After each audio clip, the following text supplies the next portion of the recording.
विश्व में सबसे बड़ा द्वीप कौन सा है? तो अगला प्रश्न आपके स्क्रीन पर दिखाई दे रहा है, आपसे पूछता है विश्व में सबसे बड़ा द्वीप कौन सा है? आपके सामने यहाँ पे ऑप्शन है ग्रीनलैंड, आइसलैंड, लक्षद्वीप या अंडमान।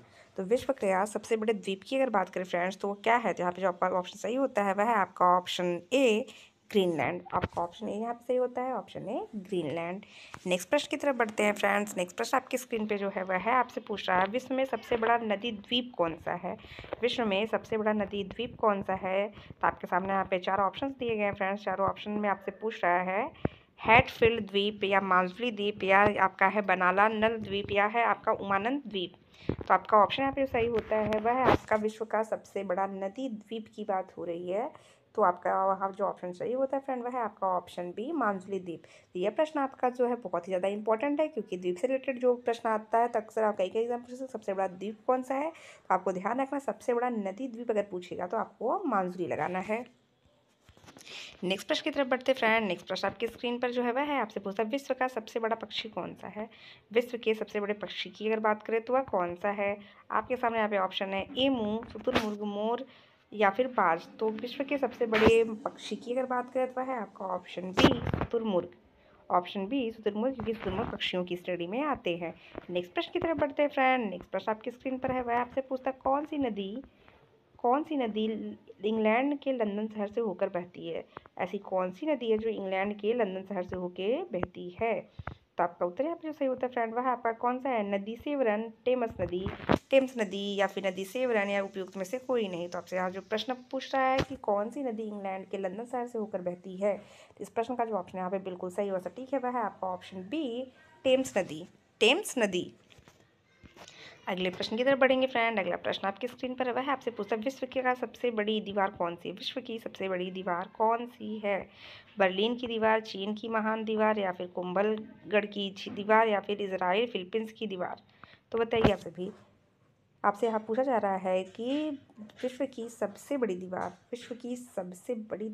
कौन सी है? बर्लिन की दीवार, चीन की महान दीवार या कुंभलगढ़ की दीवार या फिर इजराइल फिलीपींस की दीवार। तो आपका ऑप्शन यहाँ पे सही होता है फ्रेंड वह है आपका ऑप्शन बी चीन की महान दीवार।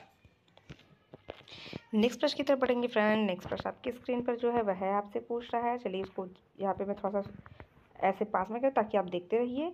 आपसे यहाँ पे पूछता निम्नलिखित में से कौन सा कथन सांभर झील के बारे में कहा गया?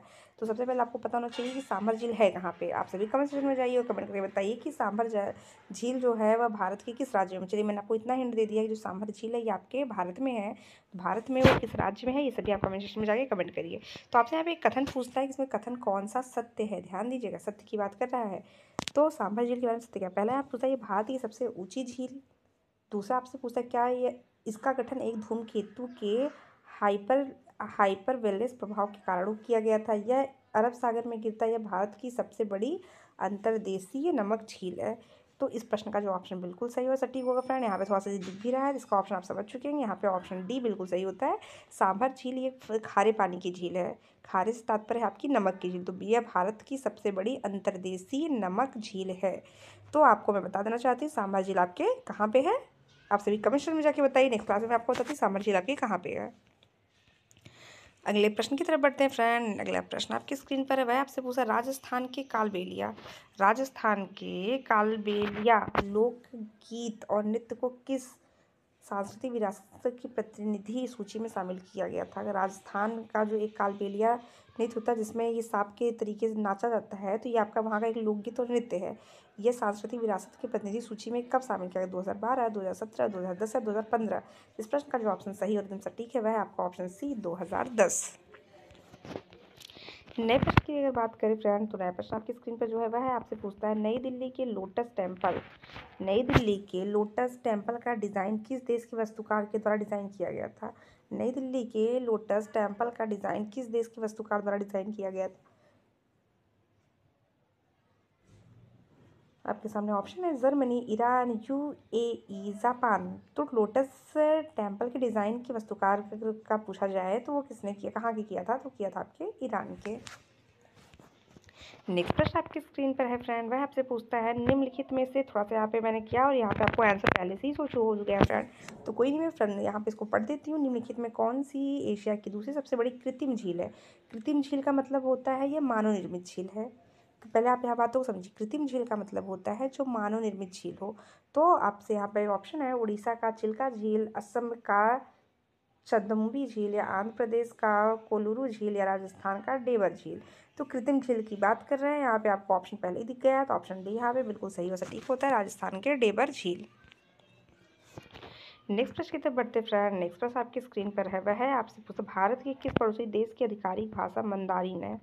भारत के किस देश की आधिकारिक भाषा मंदारिन है। तो अफगानिस्तान, भूटान, श्रीलंका या चीन। तो भारत के किस पड़ोसी देश की आधिकारिक भाषा मंदारिन है, तो आपका ऑप्शन भी सही होता है, ऑप्शन डी चीन।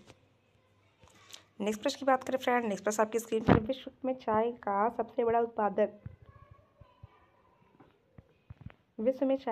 बड़ा उत्पादक देश कौन सा है। विश्व में चाय के सबसे बड़े उत्पादक देश की अगर बात करें तो कौन सा, चीन, तुर्की, भारत या ईरान। तो चाय के पीने की अगर बात करें तो भारत नंबर 1 पे है, लेकिन उत्पादन की अगर बात कर ले तो आपका ऑप्शन यहाँ पे ए सही होता है, चीन।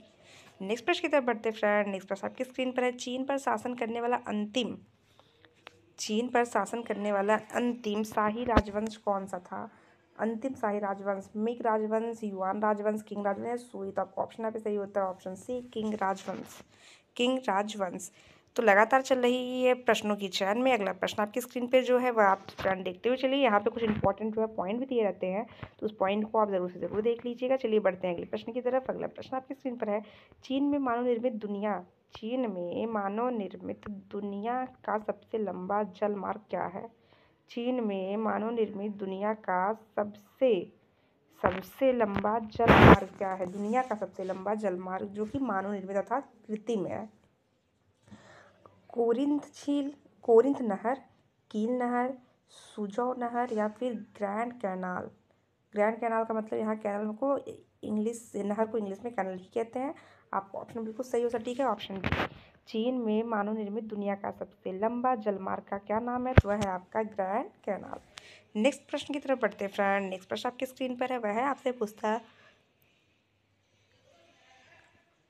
रेशम बनाने की तकनीक का आविष्कार सबसे पहले किस देश में हुआ। रेशम बनाने की तकनीक का उपयोग सबसे पहले किस देश में हुआ है। भारत, जापान, चीन या श्रीलंका। तो रेशम बनाने की तकनीक का सबसे पहले आविष्कार की अगर बात करें तो ऑप्शन सी यहाँ पे बिल्कुल सही होता है, ऑप्शन सी चीन। नेक्स्ट प्रश्न आपकी स्क्रीन पर है फ्रेंड, विश्व में सर्वाधिक सक्रिय ज्वालामुखी जिसमें एक माउंट एटना ज्वालामुखी है। विश्व में सर्वाधिक सक्रिय ज्वालामुखियों में से एक माउंट एटना ज्वालामुखी कहाँ स्थित है। तो बताइए आप सभी, विश्व में सबसे सक्रिय ज्वालामुखी का मतलब जहाँ पे जो है ज्वालामुखी का उद्गार होता रहता है। तो आपसे पूछता है सबसे सक्रिय ज्वालामुखी जो इसका नाम क्या है, माउंट एटना ज्वालामुखी, और किस देश में स्थित है। इटली, जापान, पेरू या फिजी। आपको ऑप्शन में बिजनेस से आपको लगाना है, ऑप्शन ए इटली। एमू पक्षी किस देश में पाया जाता है। एमू पक्षी किस देश में पाया जाता है, न्यूजीलैंड, जापान, ऑस्ट्रेलिया, थाईलैंड। तो एमू पक्षी की अगर बात करें तो ये आपके पाया जाता है ऑप्शन सी ऑस्ट्रेलिया में, ऑप्शन सी ऑस्ट्रेलिया में। नेक्स्ट प्रश्न की बात करें तो एशियाई विश्व बैंक, जिसे आप शॉर्ट फॉर्म में एडीबी कहते हैं, एशियाई विश्व बैंक जिसे आप शॉर्ट फॉर्म में एडीबी कहते हैं, की स्थापना कब हुई।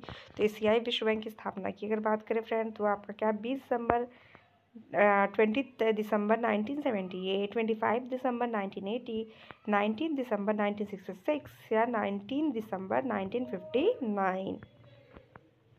इस प्रश्न का जो फ्रेंड ऑप्शन होगा वह है आपका ऑप्शन सी 19 दिसंबर 1966 अर्थात 19 दिसंबर 1966 को एशियाई विश्व बैंक की स्थापना हुई। तो आप सभी बताइएगा, एशियाई विश्व बैंक की स्थापना हुई थी, तो एशियाई विश्व बैंक का जो मुख्यालय कहाँ पे है। एशियाई विश्व बैंक का जो मुख्यालय है वह कहाँ पे है, आप सभी कमेंट सेक्शन में जाइए, कमेंट करके बताइए। चलो तो हम बढ़ते हैं अपने अगले प्रश्न की तरफ।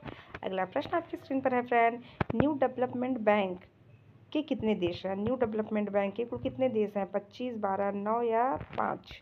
तो न्यू डेवलपमेंट बैंक के कुल कितने देश हैं, आपका ऑप्शन सही होता है, ऑप्शन डी 5। चलिए यहाँ पे कुछ इंपॉर्टेंट आप फैक्ट्स, उस फैक्ट को देखते हुए फिर फ्रेंड आज आगे की तरफ बढ़ते हैं। यहाँ पे आपसे पूछता है न्यू डेवलपमेंट बैंक 2000 की स्थापना कब हुई थी। ये हुई आपके 2014 में। यह एक बहुपक्षीय विकास बैंक है। न्यू डेवलपमेंट बैंक के 5 संस्थापक देशों में ब्राज़ील, रूस, भारत, चीन और दक्षिण अफ्रीका हैं। तो आप जान गए कि न्यू डेवलपमेंट बैंक के जो 5 संस्थापक सदस्य हैं वो कौन कौन से हैं? ब्राज़ील, रूस, भारत, चीन और दक्षिण अफ्रीका। तो ये हर प्रश्नों के साथ मैंने बहुत ही इंपॉर्टेंट नीचे फैक्ट दे रखे हैं, उस प्रश्न को आप जरूर पढ़िए क्योंकि वहाँ से भी प्रश्न बनने के पूरे पूरे चांसेस हैं। नेक्स्ट प्रश्न की तरफ बढ़ते फ्रेंड। नेक्स्ट प्रश्न आपकी स्क्रीन पर है, किस वर्ष भूटान के सबसे पुराने बैंक ऑफ भूटान लिमिटेड की स्थापना की गई? 1956, 1963, 1968 या 1973?